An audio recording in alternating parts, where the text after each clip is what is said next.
6 p.m. Assalamu alaikum. This is Radio Pakistan. The news read by Daman Zaman. The headlines. The president says the government is taking steps to create maximum opportunities for women in various sectors. Pakistan Citizen Portal has received encouraging response from the people within the country and abroad. The Minister for National Food Security and Research says a long-term strategy is being developed to meet the needs of the textile industry in the country. The Ministry of Climate Change and the Aga Khan Foundation have signed a memorandum of understanding to cooperate in climate change mitigation. In occupied Kashmir, the Indian troops in their fresh act of state terrorism martyred 4 more Kashmiris in Pulwama today. In Egypt, 40 militants have been killed in security forces' raid on their hideouts in Sinai and Giza areas. And now the news in detail. The President, Dr. Alvi, has called for focusing on nutrition to reduce the incidence of stunting, encouraging mothers to breastfeed their infants, and educating women on early recognition of breast cancer. He was addressing the 6th convocation of the Karachi Medical and Dental College in Karachi today. He said the government is taking steps to empower women and create maximum opportunities for them in various sectors. The president said majority of diseases and health issues can be prevented through adoption of a healthy lifestyle. He advised doctors that treatment with dedication and compassion brings out the best of results. Dr. Arif Alvi said medical profession is developing at a fast pace and doctors' quest for knowledge should continue in their professional life as well. The Minister for Information and Broadcasting, Chaudhry Fawad Hussain, has taken notice of the dilapidated condition of a historical building of Gurdwara in Jhelum and directed the concerned department to prepare a plan for its renovation and conservation. The minister, in a statement, has directed the departments concerned to examine the building and prepare a plan for its conservation and renovation. The minister said religious buildings are not only part of historical heritage, but is also an important element of cultural asset, and that safety of such historical sites is our social and moral responsibility.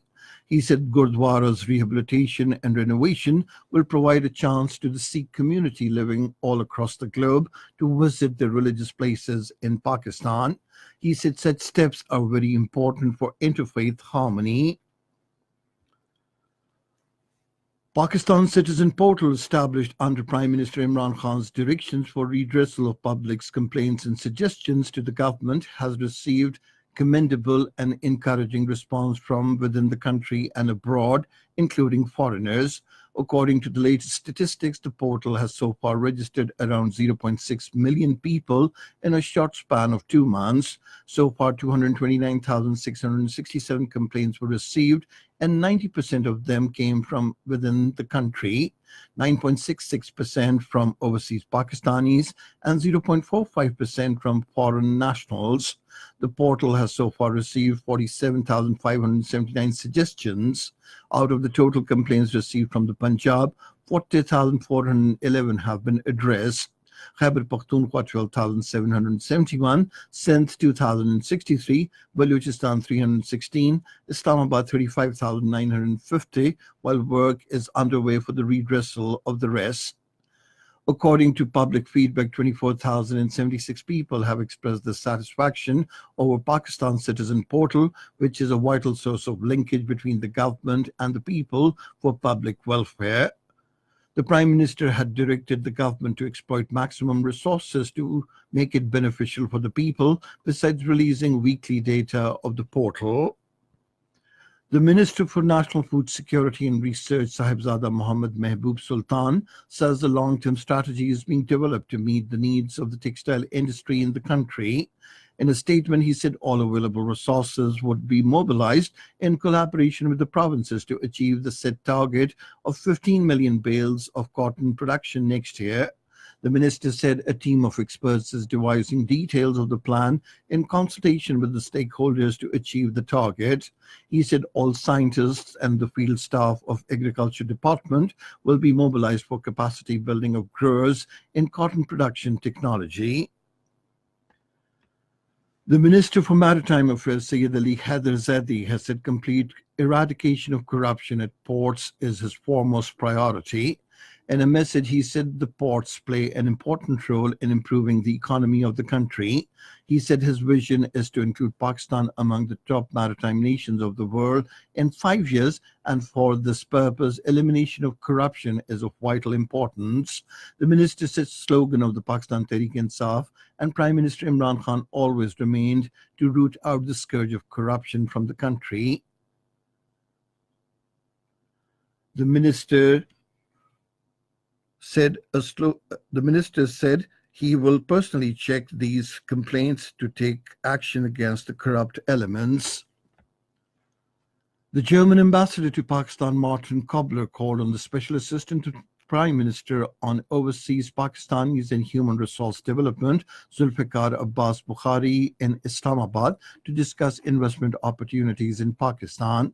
They also discussed carving out a plan to provide technical and vocational training to Pakistani youth. The German ambassador said his country is looking to import manpower by 2020, and Pakistan can prove to be an important contributor in this regard. This is Radio Pakistan. The Ministry of Climate Change and the Aga Khan Foundation have signed a memorandum of understanding to cooperate in climate change mitigation and adaptation strategies and policies. The memorandum of understanding was signed by the Secretary Ministry of Climate Change, Shah Rukh Nusrat, and the Chief Executive Officer, Aga Khan Foundation in Pakistan, Akhtar Iqbal, in Islamabad. The advisor to the Prime Minister on Climate Change, Malik Amin Aslam, witnessed the MOU signing ceremony. The Chief Executive Officer of the Aga Khan Foundation on the occasion assured to enhance bilateral development projects with Pakistan in the field of forestry, energy, education, environmental protection, poverty alleviation, and tourism. In occupied Kashmir, the Indian troops in the fresh act of state terrorism martyred 4 more Kashmiri youths in Pulwama district today. These youths were martyred during a cordon search operation at Rajpura area of the district. Meanwhile, the people took to the streets in the area and staged forceful demonstrations against the killing of the youths. The Indian police and troops fired pellets and tear gas shells to disperse the protesters, triggering clashes between the demonstrators and the forces personnel. Several people sustained injuries in the clashes. The American President Donald Trump has threatened to close southern border amid an ongoing partial government shutdown. In a tweet, Donald Trump accused Mexico, Honduras, Guatemala, and El Salvador of taking advantage of his country for years. The United Nations Secretary General Antonio Guterres has called on all parties in the Democratic Republic of Congo to ensure an environment free of violence for elections being held tomorrow. In a statement, the United Nations spokesperson said Antonio Guterres further encouraged citizens to seize this historic opportunity to participate in the consolidation of the country's democratic institutions. The United Nations chief reiterated continued commitment to support a peaceful transition of power in the Democratic Republic of Congo.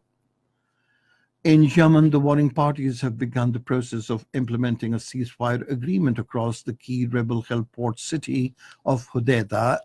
The United Nations Special Envoy for Yemen, Martin Griffiths, expressed the hope that groundbreaking talks convened by the United Nations in Sweden would lead to a lasting peace in the country. The warring parties in Yemen were brought to negotiation table by the United Nations brokered body made up of both government and Houthi opposition representatives and the United Nations personnel. In Egypt, security forces have killed 40 suspected militants in North Sinai and Giza. The Ministry of Interior said its forces have killed 30 people during raids on their hideouts in Giza, while 10 suspected militants in North Sinai. And finally, the weather. Dense and shallow foggy conditions are likely to continue in plain areas of the Punjab, Upper Sindh and Peshawar division during morning and night hours during the next 12 hours. However, cold and dry weather is expected in most parts of the country. Very cold, dry weather in night hours and frost in the morning hours is expected in upper parts of the country. And that is the end of this news bulletin. For more news and analyses, log on to our website, radio.gov.pk, and you can also watch the live video streaming of our bulletins on the link, facebook.com/Radio Pakistan News Official.